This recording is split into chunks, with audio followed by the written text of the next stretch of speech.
شکار کے احکام. شکار جانتے ہیں؟ شکار کہتے ہیں کسی حلال جانور کو پکڑنا جو کسی کے قبضے اور کنٹرول میں نہ ہو.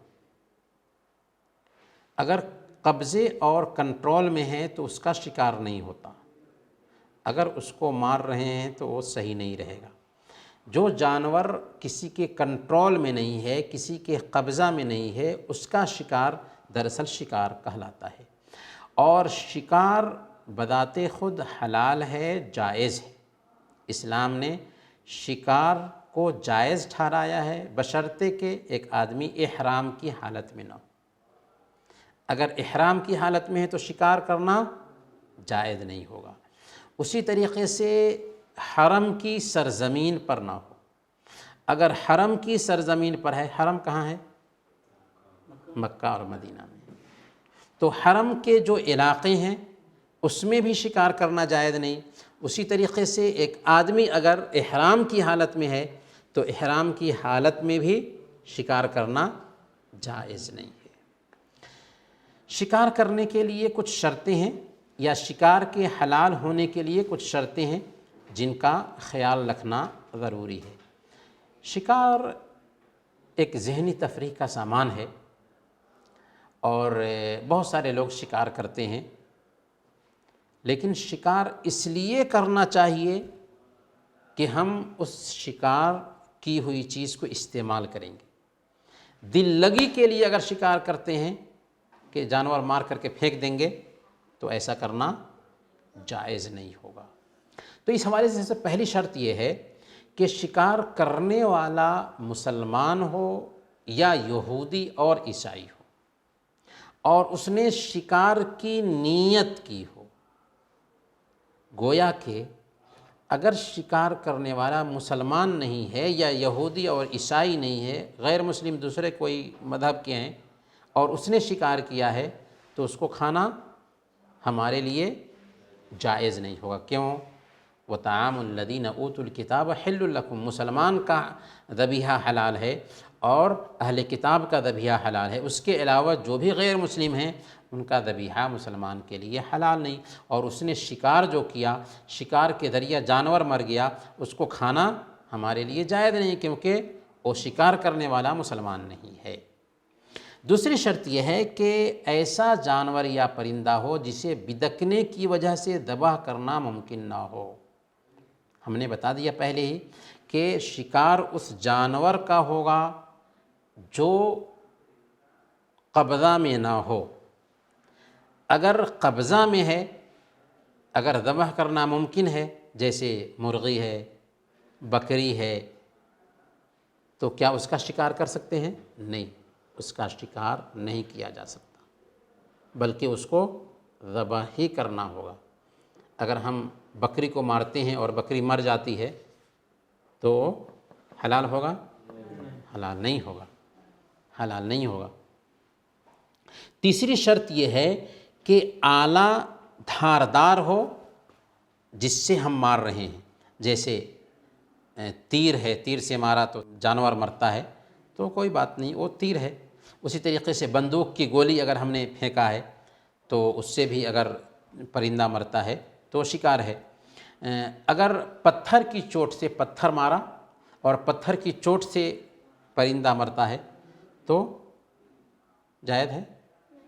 جائز نہیں، کیونکہ پتھر کی چوٹ سے پرندہ مرا ہے، آلہ دھاردار نہیں ہے، اس لیے وہ جائز نہیں ہوگا.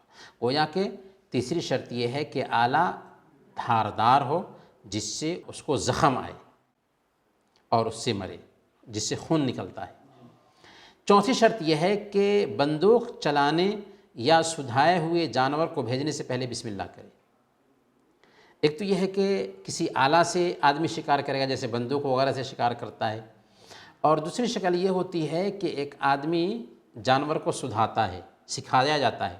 شکار کے لیے جانتے ہیں جانور کو سکھایا جاتا ہے. یہاں تک کہ کتا کے بارے میں ہماری شریعت کیا کہتی ہے کہ اگر کتا کسی برتن میں منہ ڈال دے تو اسے 7 مرتبہ دھلا جائے گا. لیکن اسی کتا کو آپ نے سدھایا ہے، سکھایا ہے، شکار کرنے کا طریقہ بتایا ہے اور کتا سیکھا ہوا ہے، سدھایا ہوا ہے، اور اس کے ذریعے آپ شکار کرتے ہیں، کتا نے پکڑا ہے آپ کے لیے، وہ آپ کے لیے جائز ہے، وہ آپ کے لیے جائز ہے۔ فَكُلُوا مِمَّا أَمْسَكْنَا عَلَيْكُمْ، اللہ کے نبی صلی اللہ علیہ وسلم نے کہا کہ جو وہ پکڑتا ہے اسے تم کھا سکتے ہو۔ اِذَا أَرْسَلْتَ كَلْبَكَ الْمُعَلَّمَ، اللہ کے نبی صلی اللہ علیہ وسلم صحیح بخاری اور صحیح مسلم کی روایت کے مطابق بیان فرماتے ہیں کہ جب تم سدھائے ہوئے کتے کو بھیجو، وَذَكَرْتَ اسْمَ اللہِ عَلَيْهِ، اور اس پر تم نے اللہ کا نام لیا ہے، فَكُلْ، تو اسے کھاؤ۔ یعنی کتا جو سدھایا ہوا تھا، سکھایا ہوا تھا، اسے شکار کے ارادہ سے بھیجا تھا اور بسم اللہ کر کے بھیجا، جانور مر گیا، اسے ہم کھا سکتے ہیں۔ کیوں؟ اس لیے کہ وہ شکار ہے۔ تو جانور سکھایا ہوا ہونا چاہیے۔ اگر جانور سکھایا ہوا نہیں ہے، سدھایا ہوا نہیں ہے، اور ایسے ہی کسی بھی کتے کو بھیج دیا، اس نے شکار کیا ہے، تو کیا اس کو کھانا جائز ہوگا؟ اگر جانور زندہ ہے، اگر جانور زندہ ہے اور اسے ذبح کرتے ہیں تو کھانا جائز ہوگا۔ اگر جانور مر گیا تو اس کو کھانا جائز نہیں ہوگا، کیونکہ جانور سدھایا ہوا نہیں تھا۔ کیونکہ جو جانور سدھایا ہوا ہوتا ہے نا، وہ آپ کے لیے پکڑتا ہے، لیکن جو جانور سکھایا ہوا نہیں ہوتا ہے وہ آپ کے لیے نہیں پکڑتا، وہ جانور ہے، وہ گیا پکڑا ہے اس لیے کہ وہ کھائے۔ تو اسی لیے اگر جانور سکھایا بھی ہوا ہے اور اپنے لیے پکڑتا ہے تو وہ بھی جائز نہیں ہوگا۔